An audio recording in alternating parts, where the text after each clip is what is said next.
Do you really think we went to the moon? Hey guys, welcome back to my channel. If you're new, then welcome. My name is Kelita. And yeah, I was literally too lazy to set up the tripod, so I'm kind of just holding the camera with my hand right now. But yeah, serious question or food for thought. Do you seriously think we went to the moon? Like, honestly, do you think so? Because I've got something to show you. I want to show you this clip. Watch it and then I'll share my thoughts afterwards, and let me know your thoughts as well. With very near and hot studio lighting, that left one hot astronaut inside. Assuming that it was the astronauts inside after all, their faces were always covered. The necessary mammoth amounts of air conditioning were probably responsible for the air current. Here the editor cuts to a still shot of the flag, just as the effect becomes noticeable. Here it is unchecked. This rare clip, attained decades ago, was never re-released, with the inevitable increase in experience and scrutiny. To demonstrate 1/6 gravity, a bouncy, floaty feel to the astronauts' movements would be similarly achieved with relative simplicity. Slow motion. You are viewing the scenes as they aired more than 30 years ago. Now let's look at them with the speed doubled.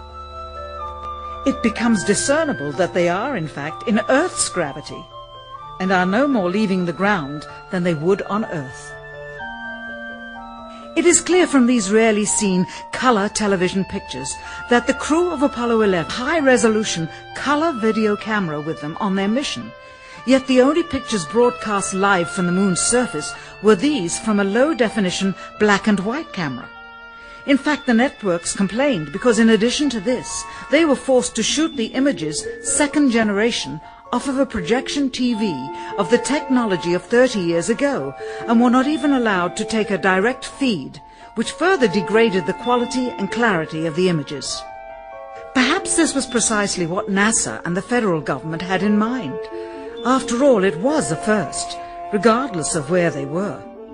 Better to open up their debut mission with fuzzy pictures and numerous blackouts, rather than show too much revealing detail of a false scene that was yet unproven. And finally, the element that seals their fate. All the footage of Apollo 11 requested from NASA over a 5-year period, one gem was discovered just before the completion of this documentary. An old reel received by mistake.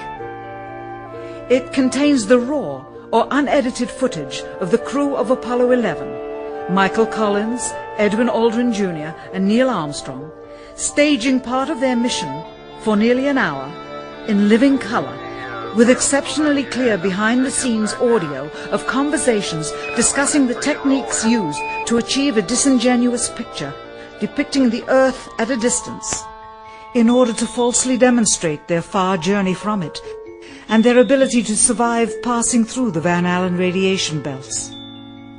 It cannot be misconstrued that this staging was done for some other reason, for the reel itself is slated and dated July 18th, 19th and 20th, 1969, the very days of the mission when they were said to be approaching and achieving lunar orbit. Furthermore, it is apparent they are in genuine zero gravity of the actual spacecraft, necessary to convince the mass media of their authenticity, just not any further than Earth orbit, as you will see. In this never-before-seen or heard footage, not only is the radio conversation between the astronauts and Houston Control audible, there is a taking place between the crew and a third confidential party, prompting the astronauts with what to say, when to speak, and how to effectively manipulate the camera to achieve the desired misleading effect. NASA claims that the Houston transmissions were the only ones taking place with the astronauts. Listen now as Houston Control initiates a conversation with the crew, only to find them too preoccupied with the behind-the-scenes trickery to respond. Moments pass and the oversight is picked up on by the clandestine third party, who quickly prompts them with talk. Immediately, Neil Armstrong speaks. Hello, Apollo 11. Houston, Goldstone says that the TV looks great. Over.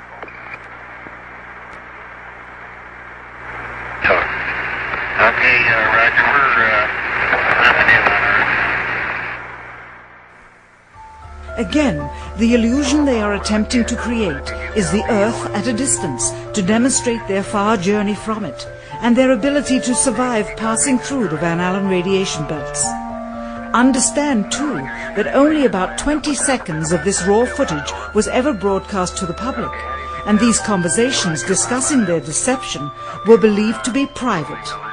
Until now. Here they discuss that these television transmissions were in fact not broadcast live as everyone believed. They were first screened and edited for playback later.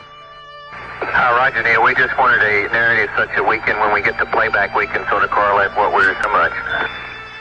Here they discuss the fact that they have turned out the lights and have blocked out sunlight from entering the spacecraft through the other windows as to not cause any reflected light to fall onto the spacecraft's wall in the foreground. Okay, very good. Well, we shut out the sun coming in some of the other windows into the spacecraft, so it's looking through the number one window, and there isn't any reflected light. The reason this was done is so that the truth of the matter would not be revealed. It is this. Though the federal government would have you believe that this is a view of Earth from a distance out of the spacecraft's window as it nears the moon, it is not.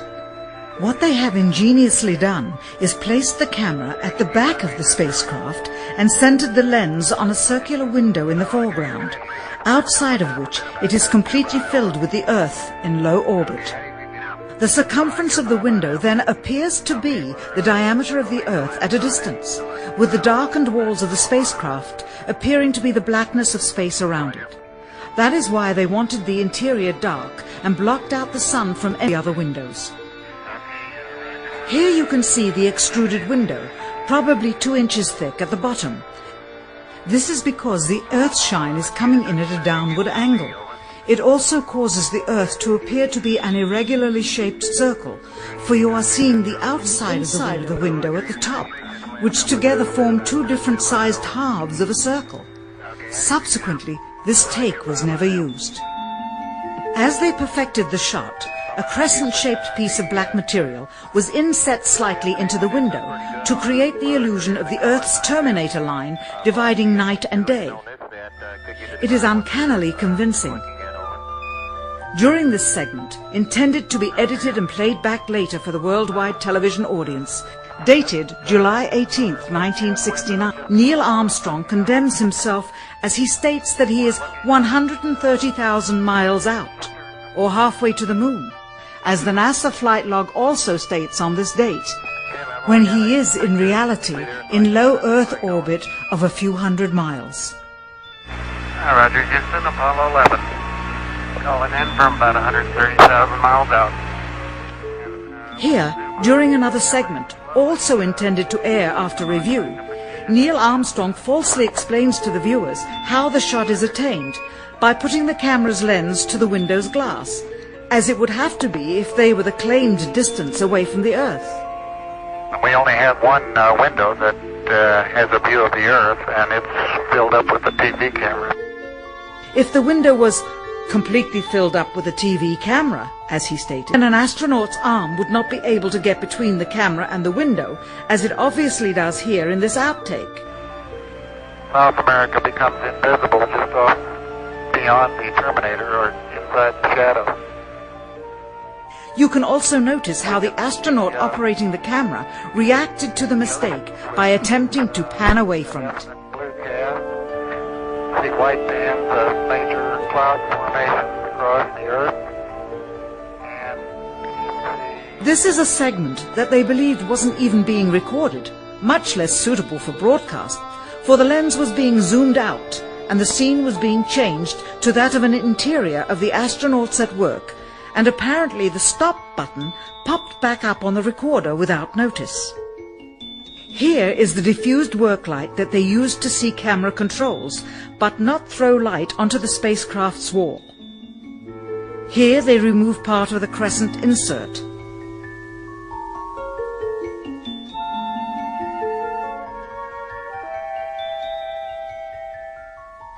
Finally, the iris is opened up to see the real location of the camera and the very bright and near Earth out the window.